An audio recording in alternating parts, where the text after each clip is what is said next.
বন্ধুরা, ভয়ঙ্কর এক ষড়যন্ত্র চলছে। চুপ করে থাকা সময় শেষ। আপনার ভোটাধিকার কেড়ে নেওয়া ষড়যন্ত্র, আপনার চাকরি কেড়ে নেওয়া ষড়যন্ত্র, আপনার টাকা লুট করা ষড়যন্ত্র। আপনি ভাবছেন আমি তৃণমূলের কথা বলছি নাকি বিজেপির কথা বলছি? শোনো, আমি কথা বলছি দুই প্রতারকের। এই দুজন বাংলাকে বিক্রি করে দিচ্ছে। বাংলায় ডবল ইঞ্জিনের সরকার নয়, বাংলায় চলছে ডবল ধোঁকা। একদিকে এসআইআরের নামে ভয়ঙ্কর পরিস্থিতি, অন্যদিকে কাটমানির নামে টিএমসির রক্তশোষা, আর মধ্যে আমি আর আপনি শুধুমাত্র বলির পাঠা। তো চলুন জেনে নেওয়া যাক যে সেই ধোঁকাগুলো কি। প্রথম ধোঁকা হচ্ছে এসআইআর বা স্পেশাল ইন্টেন্সিভ রিভিশন। সাধারণ মানুষ আতঙ্কে কাঁপছে এসআইআরের নাম শুনে। অন্যদিকে বিজেপি নেতারা বলছে এটা অনুপ্রবেশকারীদের চিহ্নিত করার জন্যে। কিন্তু আসল খেলাটা কি দেখুন।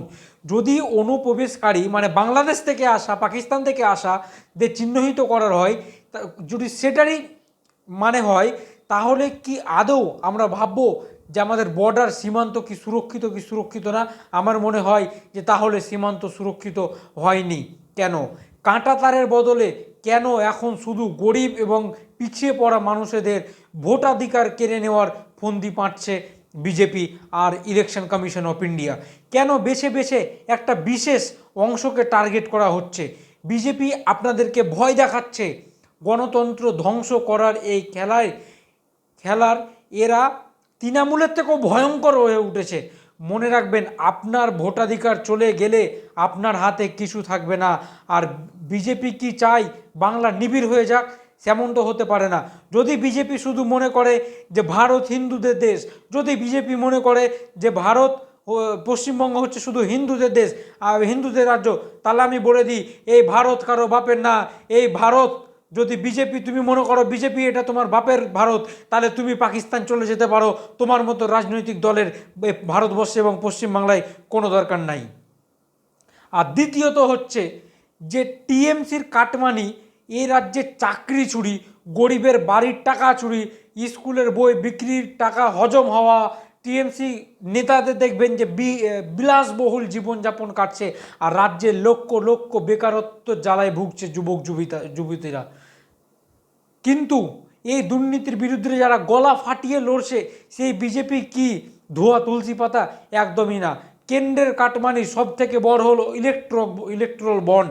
কোটি কোটি টাকার কর্পোরেট কোম্পানিরা এই বিজেপিকে ডোনেট করেছে। তারা কেন ডোনেট করেছে? তারা নিজেদের কাজ হাসিল করার জন্য ডোনেট করেছে। টিএমসি যদি ছোট কাটমানি হয় আর বিজেপি হচ্ছে বড় কাটমানি, এই দুই মিলিয়ে বাংলাকে লুটছে। এরা একে অপরের বিরুদ্ধে দুর্নীতিতে কথা বলে, শুধু মানে নাটক করে কথা বলে যে এই টিএমসি খারাপ, টিএমসি বলে বিজেপি খারাপ।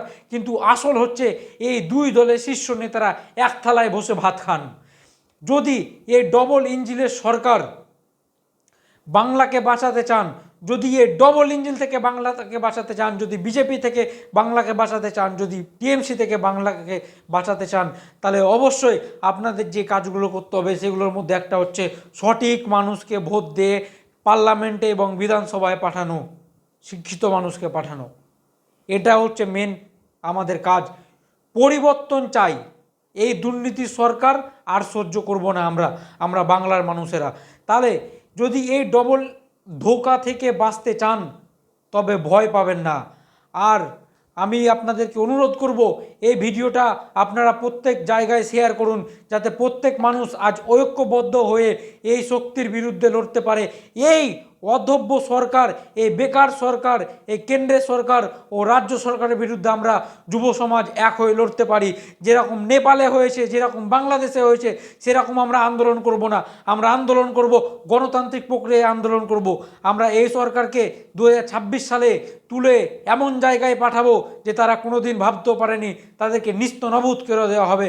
আর বিজেপিকে বলছি, বিজেপি তুমি যদি ভাবো ভারত তোমার বাপের, তাহলে তুমি চলে যাও পাকিস্তান। কারণ কোনো বিজেপির এক নেতা বলেছিল তার মা কোন সালে নাকি পাকিস্তান থেকে এসেছিল, আর তার আজকে বড় বড় কথা বাংলার মানুষ কোনোদিন সহ্য করবে না। তো তাকে বলতে চাই যে তুমি চলে যাও। মোদির ছেলেকে বলছি, মোদির ছেলে যে নিজেকে বলে মোদির বাচ্চা, আমরা সেই মোদির ছেলেকে বলছি যে আপনি চলে যান বাংলা থেকে, আপনি চলে যান ভারত থেকে, আপনার কোনো দরকার নাই। আজকের এই ভিডিওটা গুরুত্বপূর্ণ ভিডিও, হয়তো এই ভিডিওতে অনেক কারো খারাপ লাগবে, অনেক কারো মনে হতে পারে যে আমি বেশি বেশি কথা বলছি, আমি অনেক কিছু বলছি। ভাই, আমি অনেক কিছু বলছি না, কোনো পার্টির দিক থেকে বলছি না, মানুষের দিক থেকে কথা বলছি, মানুষের জন্য কথা বলছি, সমাজের জন্য কথা বলছি।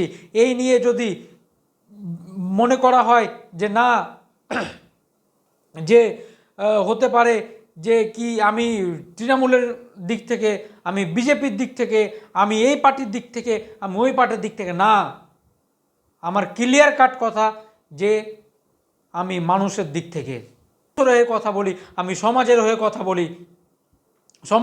কথা বলি। এবং যদি আমি চাই যে সত্যটা আপনাদের কাছে পৌঁছাক। তাই আমি আপনাদেরকে সকলকে রিকোয়েস্ট করব, আপনারা আপনাদের গুরুত্বপূর্ণ মতামত কমেন্ট বক্সে জানাবেন।